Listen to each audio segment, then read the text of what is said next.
guys, this is going to be a subject that a lot of you have been asking me, that I've sort of done in bits and pieces over the different videos from when the channel started.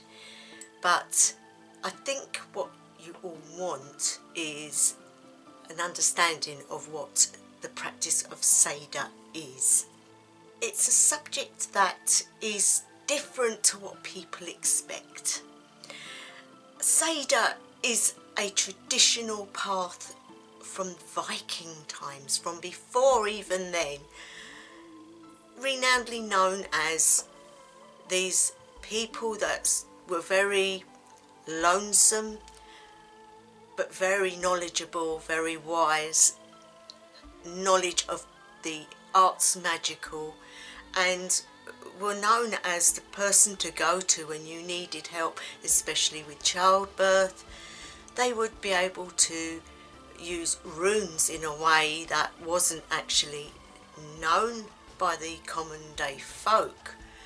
The rune power, how to achieve what was within it, how to open it up, how to put it into practice and get an outcome. They were the main things that these people could do, and they were mainly women. You might say, what's involved in Seidr, and is it the same as what it was? Well, of course it would not be the same, and the reason for that is we're not living in them times. We can go by the writings in all the books, in the prose and the poetic eddas and other books.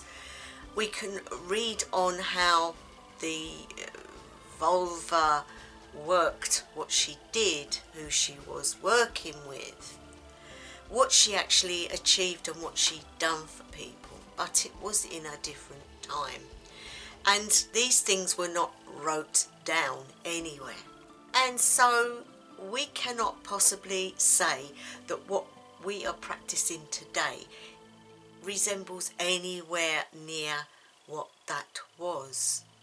Of course they were renownedly known back then as the Seidr, the Velospa, the Vulva, the Seer, the ones that had all that power.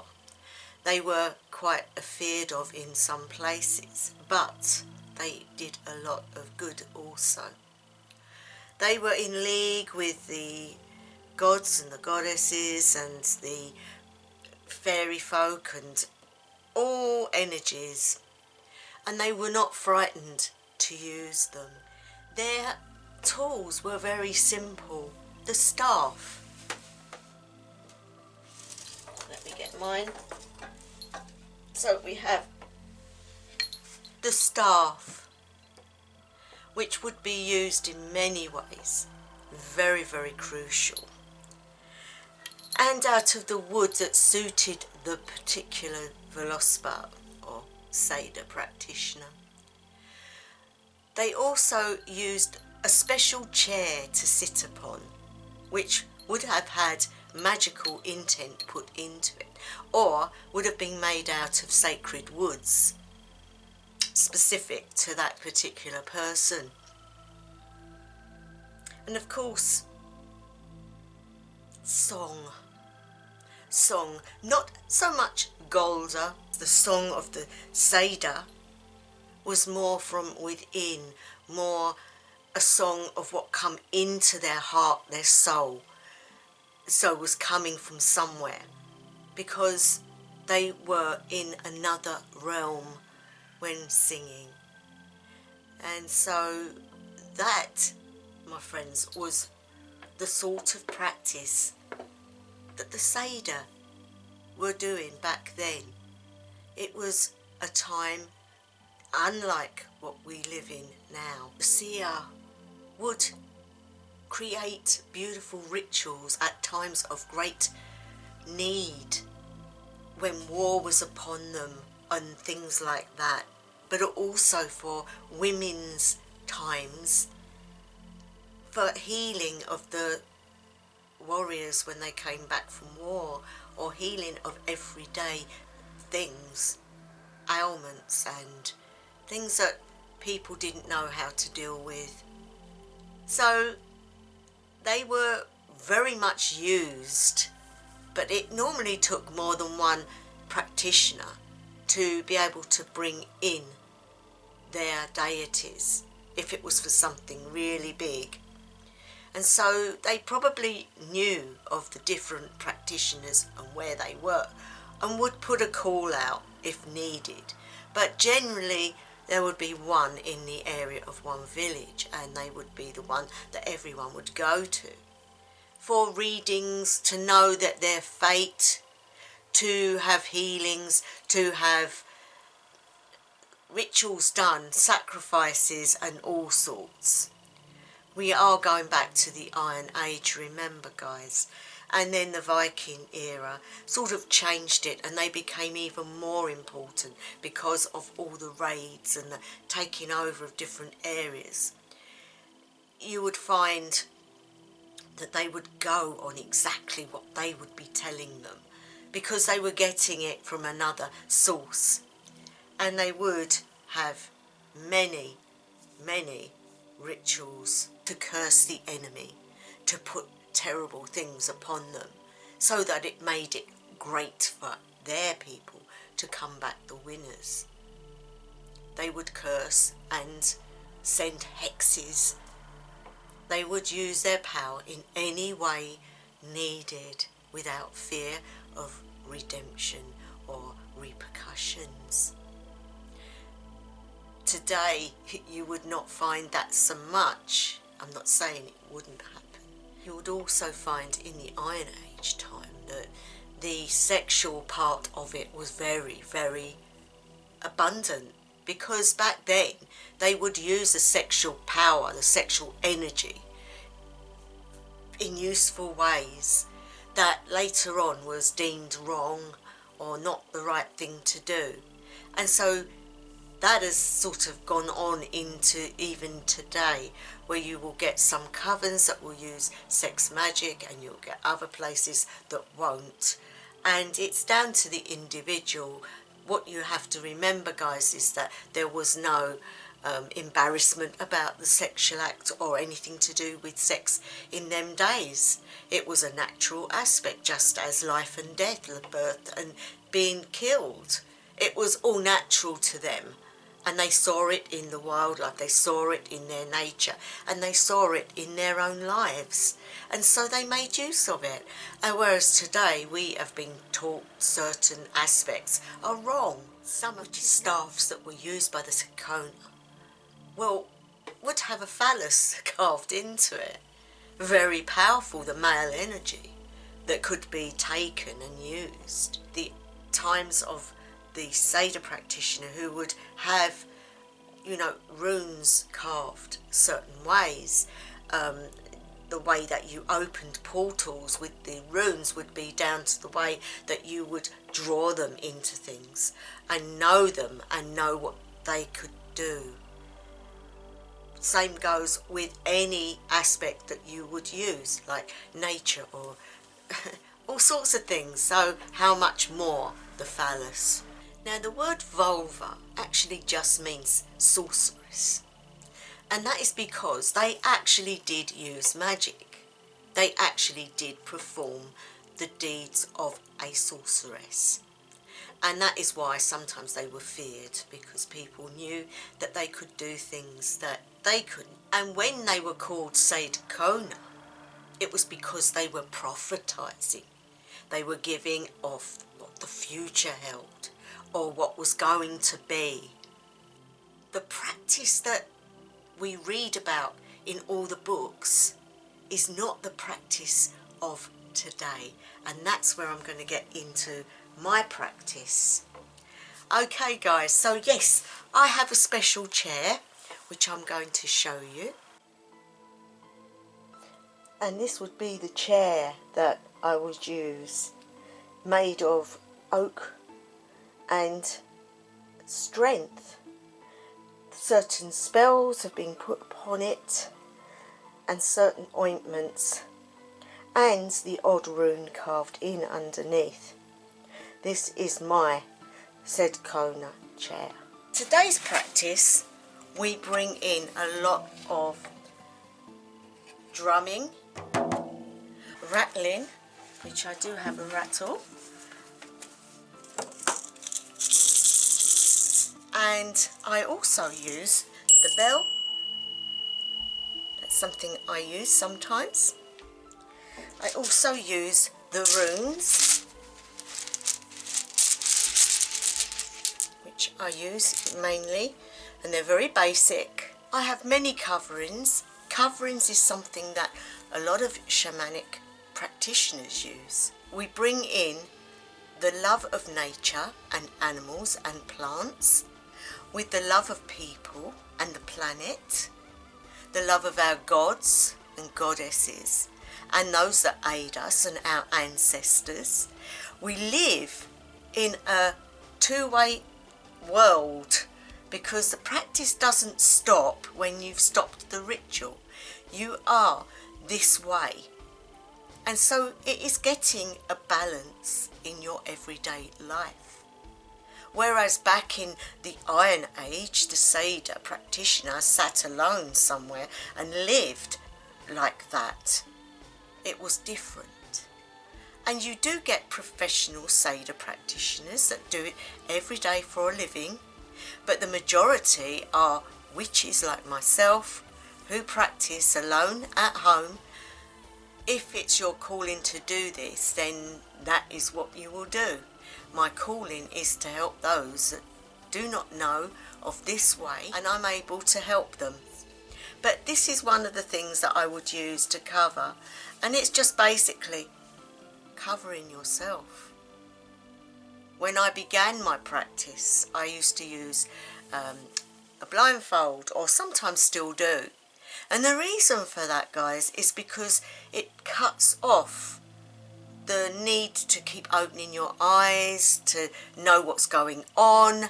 It helps you to shift, it helps you to stay where you're going without this thought that I need to see what's going on. So when you're starting off, it's a very good idea to use that. I use my robes because I like to keep my robes in incense and certain rituals that I've done on them. Of course I wash them, but the things that I've put upon them make them very special and open me up even more. Which is why in some of my videos I draw onto my face. These open you up to the realms. They are portals and they are meaning. Everything I do has a meaning, and in my practice it is from the heart, from the soul, not from the mind and from study. It is totally different from the traditional witchcraft which you learn. This is an inner path. It's a way of being able to access the higher realms, the lower realms, to path work, to find your guardians and your gods and goddesses. But on the earth itself, there are many, many creatures living below and living above and living in the air that people do not know about. And as a Seidr practitioner, I can see them, feel them, hear them, and connect with them. It takes a long time to get to know who you are within, to be able to go there. You have to trust yourself, trust who you're going to, trust what you're doing. And that takes time. You cannot be like this if you cannot open up and trust. Love is the key in everything. To love is to open, and to open is to declare, and to declare is to bring forth what you need. And that sounds really heavy, guys, and I don't want it to sound heavy. But for those of you who are interested in the Seidr practice, you might be saying, how do we even begin? How do we start? It starts with the very thought, I want to practice Seidr. Seidr is just a word, guys. The practice is within, and it is who you are, who you were born to be. And sometimes people have that within them but never find it. But that's okay, because we go on like the circle, never ending, never breaking. And eventually they will find it, or it will find them. How do you feel, guys, when you walk past trees or you see little creatures and their babies? How do you feel when you see an animal being mistreated? How do you feel when you see a human going without food on the streets? How do you feel when you see people not able to cope and they're ill? This is part of being a Seidr practitioner. This is part of being a witch, a seer, somebody who wants to change things, somebody who wants to give what these people are not getting, but not in the way you would expect. You cannot feed thousands of people. I also use a lot of incense, a lot of candles, and it's myself mainly. You cannot help those that are dying of hunger. You can try by getting involved in things, but your magic is very powerful and can be used to change situations. So your one donation may not help. It will help in the long run, but it won't be so quick. With enough power and knowledge, you can bring forth situations to change situations. But of course there is the other belief of the Sedkona, of the vulva, of the seer, of the seeress, of the Sedkona, of the witch, that we are taught, especially by the three Norns, that every lesson on this earth is preordained. It's noted that we have a time and a place and a lesson to be put through in this existence. And be those that may not believe that, just take a look around. When you see people going through lots of ill health and maybe not making it at the end, is that a punishment or is that a release? When you see people starving or in very bad relationships that are very unhappy, mental health issues, and you look around and you see all these things going on, there is only so much that we can change, that we can do. So we have it in here, what we can do, what we cannot do, and when we can intervene and when we cannot. It is not for us to change everything, only what we're allowed to change. But as witches, we have that ability, and that's the point I'm trying to get across to you all today. This video was not going to be about the horrors and the nastiness of the path, of the hardness or the softness.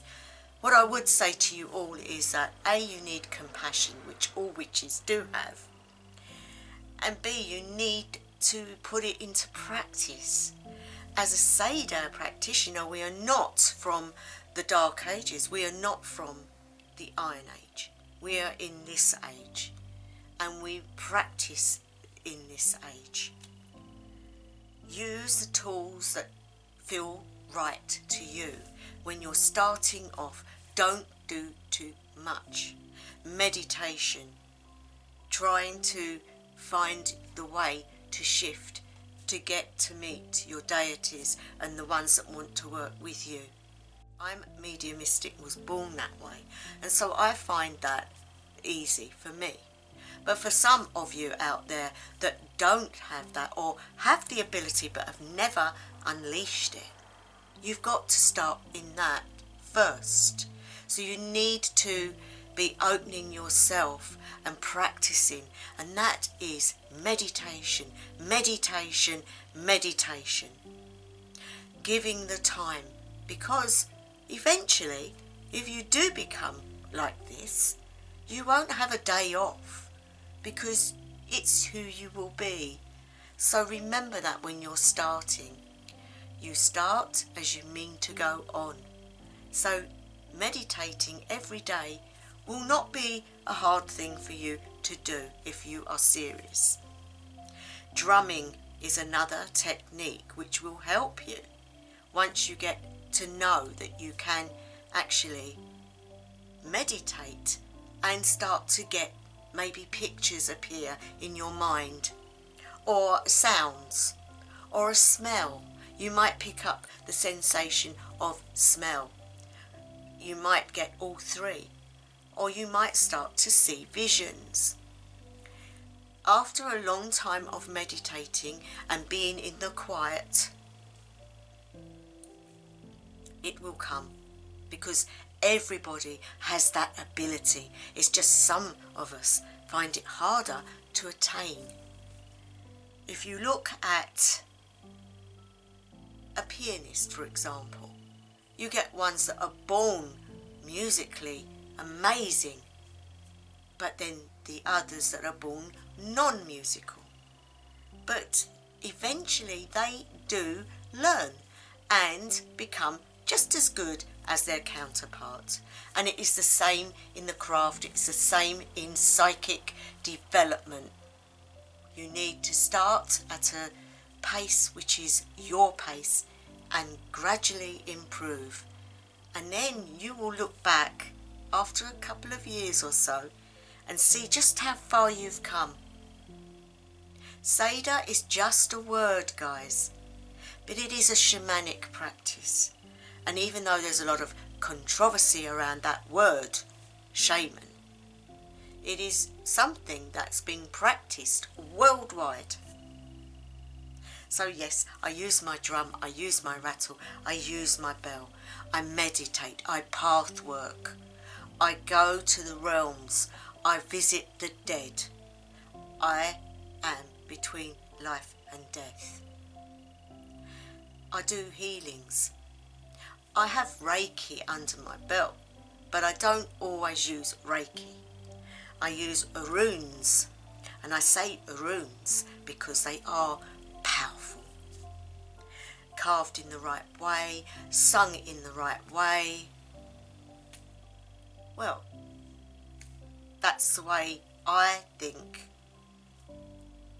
my practice has come along, and it is totally different to what I did as a traditional witch.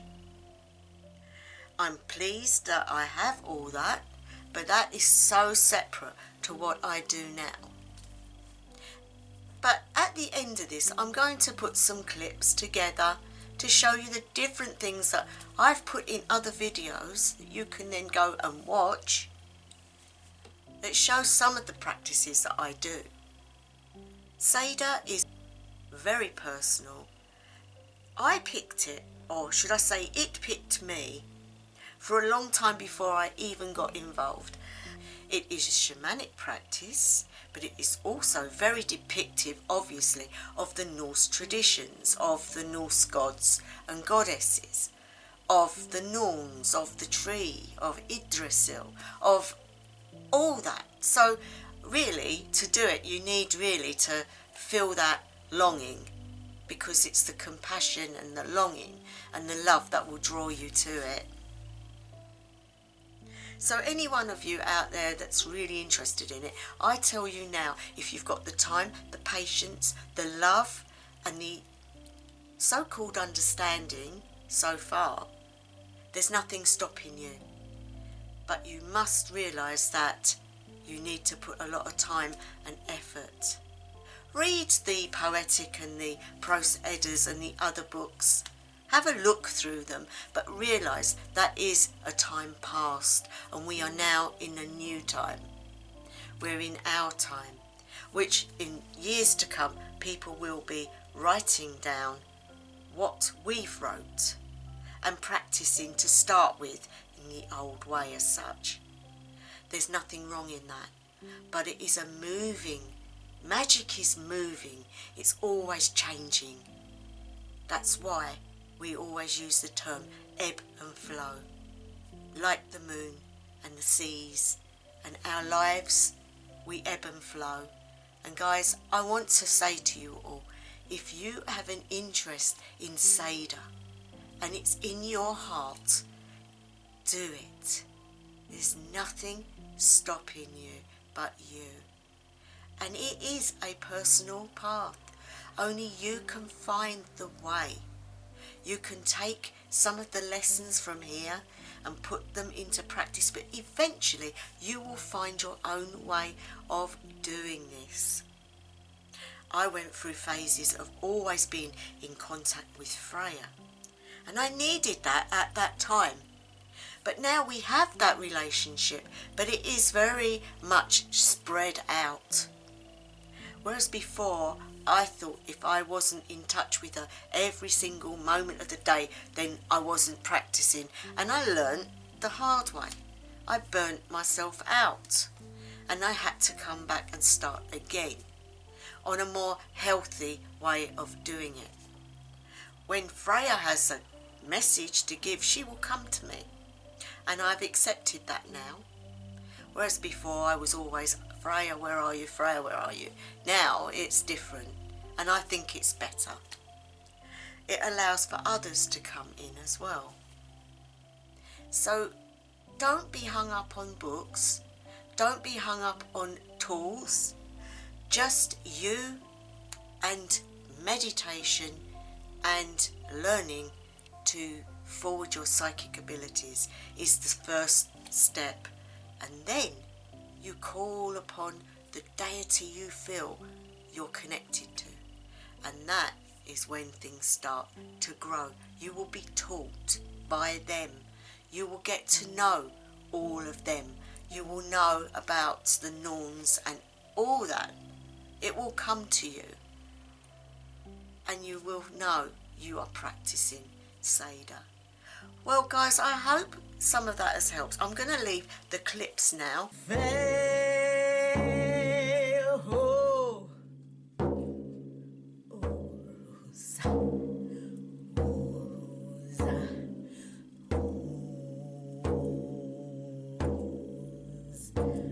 Life-giving, like our blood pumping around our body really.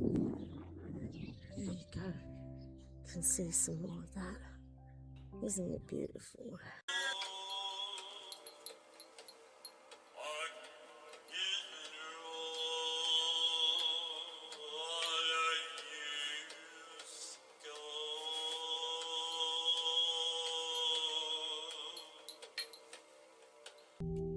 Hail day, hail sons of the day, hail night and her daughter, with unwrathful eyes, look upon us and grant us victory. I hope you enjoyed the clips, guys. What I'm going to do is put the videos down in the description so that you can find them if you want to see them, and I'm going to leave it there. So wherever you are, whatever time of day, night or evening it may be, I wish you the best ever. House of Vedrfolnr.